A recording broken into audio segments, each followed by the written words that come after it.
Siz oqshom to'qilarida axborot tahlili eshittirishini tinglayapsiz. O'zbekistonda geologiya sohasida yangi raqamli tizim joriy etiladi.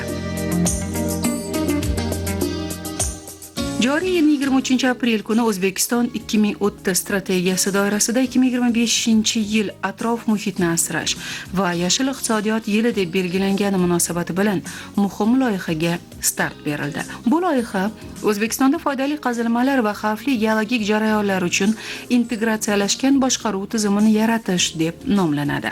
Loyiha 2025-2029 yillar davomida amalga oshiriladi. Loyihaning asosiy maqsadi geologik ma'lumotlarni to'liq raqamlashtirish va ularni samarali boshqarish uchun yagona axborot tizimini yaratishdir. Ushbu loyiha Janubiy Koreya bilan hamkorlikda amalga oshiriladi. Bu borada O'zbekiston Respublikasi Tog' kon sanoati va geologiya vazirligi hamda Koreya xalqaro hamkorlik agentligi o'rtasida kelishuv bayonnomasi imzolandi. Hamkorlik doirasida tajriba almashish va mutaxassislar malakasini oshirishga alohida e'tibor qaratiladi. Bu haqda Gidrogeologiya va injenerlik geologiyasi instituti davlat muassasasi direktori Gani Bilmurzayevning ma'lumotlari bilan tanishamiz. O'zbekiston va Janubiy Koreya davlatlari o'rtasida hamkorlikni rivojlantirish maqsadida O'zbekiston Respublikasi Tog' kon sanoati va geologiya vazirligi va Koreya xalqaro hamkorlik agentligi o'rtasida kelishuv bayonnomasi imzolangan va mazkur bayonnomasi doirasida 2025 va 2029 yillar davomida O'zbekistonda foydali qazilmalar va xavfli geologik jarayonlar uchun integrallashgan tizimni yaratish mavzusida xalqaro grant amalga oshiriladi. Loyihaning ilk amalga oshiriladigan hududi sifatida Angren tog' kon sanoati zonasi tanlangan. Bu yer xavfli geologik jarayonlar bo'yicha muhim hudud hisoblanadi va zamonaviy monitoring tizimini joriy qilish juda muhimdir. Mazkur grant doirasida ikkita dolzarb yo'nalish o'z ichiga qamrab olgan. Bu birinchisi xavfli geologik jarayonlar zamonaviy monitoring va tahliliy analitik tizim yaratish va bu tizimni aynan Angren tog' kon sanoat zonasida tanlanmagan, sababi bu hudud juda ham texnogen ta'siri keng rivojlanib kelmoqda va shuning ta'sirida har xil turdagi xavfli geologik jarayonlar u hududda rivojlanib kelmoqda va loyiha doirasida mazkur hududda eng zamonaviy asbob uskunalar bilan jihozlar va ikkinchi yo'nalish esa bu foydali qazilmalar, shu geologik ma'lumotlar to'liq raqamlashtiriladi va natijada raqamli ma'lumotlar bazasi yaratiladi va mazkur loyiha doirasida zamonaviy talabga javob beradigan yuqori malakali kadrlar ham tayyorlanish ko'zda tutilgan. Endi moliyalashtirish bu Koreya xalqaro hamkorlik agentligi tomonidan, Koreya tomonidan ishtirok etadigan tashkilotlar bu Komir, Kigam va Soam va Argonet jahon tajribasini o'rganib chiqdik. Bugungi kunda Janubiy Koreya eng rivojlangan davlatlarga kiradi. Bir necha yillar birinchi o'rinda ham bo'lib kelgan o'sha raqamlashtirish bo'yicha. Va o'shaning uchun ular tajribasi yordamida biz geologik ma'lumotlarni to'liq raqamlashtiramiz va yagona yaxlit integrallashgan tizim yaratamiz. Buni natijasida sohadagi olib borayotgan ishlar samaradorligi oshiriladi va barqaror rivojlantirishga xizmat qiladi. Bugungi kunda iqlim o'zgarishi nafaqat O'zbekiston, balki butun dunyo uchun eng dolzarb muammolardan biriga aylanmoqda. Ayniqsa quruq iqlimga ega bo'lgan hududlar uchun bu o'zgarishlar yanada sezilarli oqibatlarga olib kelyapti. Mamlakatimizda umumiy hisobda suv resurslari yetarli bo'lsa-da, yer osti suvlari hududlar bo'yicha teng taqsimlanmagan.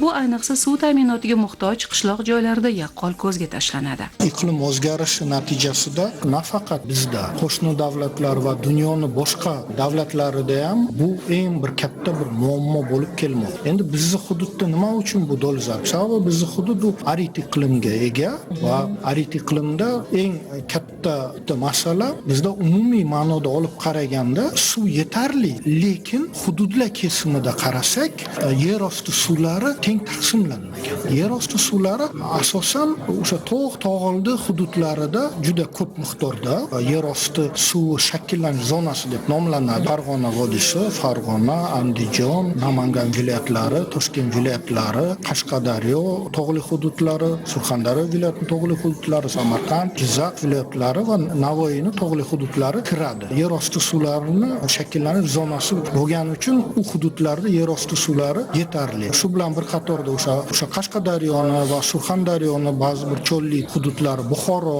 Navoiy, Qoraqalpog'iston, Xorazm hududlarida yer osti suvlari bilan aholini ta'minlash bu juda ham dolzarb masalalar bir bo'lib hisoblanadi va bugungi kunda bu borada agar biz ilmiy tekshirish institutini hissasini ko'rib chiqsak, bir qator ilmiy ishlar olib boryapmiz. Yangi usullar yordamida aholiga suv ta'minlab berish tadqiqotlari olib boryapmiz. Misol tariqasida Buxoro, Navoiy hududlarini, o'sha cho'lli hududlarini suv bilan barqaror ta'minlash borasida galereyniy tip сооружение, yangi metodika, texnologiyani qo'llagan holda bugungi kunda o'sha Damxo'ja suv olish inshooti bu hisoblanadi. O'sha yerda galereyniy tip сооруженияni o'sha 3-5 kilometr oralig'ida biz qurib bitkazdik. Joriy yilda shu asosida 50 taga yaqin o'sha Navoiy, Buxoro viloyatida joylashgan qishloqlarni suv bilan ta'minlab beryapti. Qashqadaryo viloyatidagi Oqsuv daryosi hududida suv resurslarini samarali boshqarish bo'yicha muhim loyiha amalga oshirilmoqda. Bu loyiha soha olimlari va mutaxassislari tomonidan ilmiy asosda ishlab chiqilgan bo'lib, uning doirasida suv tanqisligi mavjud qishloqlar bosqichma-bosqich toza ichimlik suvi bilan ta'minlanyapti. Shu bilan bir qatorda Aqsuv daryosida ham Qashqadaryo viloyatida xuddi mana shu yangi institutimiz olimlari tomonidan tatbiq etib joriy etilib kelmoqda texnologiyani tugatdik joriy yilda. Aqsuv daryosida u orqali biz Qashqadaryo va o'sha Surxondaryo hududlaridagi olis suv yetishmaydigan qishloqlarni ham ta'minlab kelmoqdamiz. Gidrogeologiya yo'nalishi bo'yicha bizda bu katta bir maktab, 60 yildan ortiq tarixga ega. Mana misol tariqasida aytishimiz mumkin, joriy yilda bizning institutda 65 yillik yubiley bo'lib o'tadi. Bu borada juda ham kuchli olimlarimiz bo'lgan, G'anatxonovich Mavlonov, akademik Hajbayev, dunyoga tanilgan olimlarimiz. Mag'rurlanamiz o'sha ustozlar avlodi bo'lganimiz uchun va biz tomonidan juda ham kuchli ilmiy bazaga egamiz. Faqat chet eldan biz yangi metodika, yangi texnologiya, yangi asbob-uskunalarni o'rganib, ularni ishlatishi va dasturlar o'rganib o'zimizda joriy qilsak, albatta gidrogeologiya sohasini rivojlanishiga olib keladi.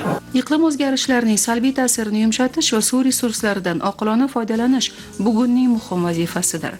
O'zbekistonda foydali qazilmalar va xavfli geologik jarayonlar uchun integratsiyalashgan boshqaruv tizimini yaratish loyihasi ham kelgusida geologik ma'lumotlarni to'liq raqamlashtirib, ularni samarali boshqarish tizimini yaratishga xizmat qiladi.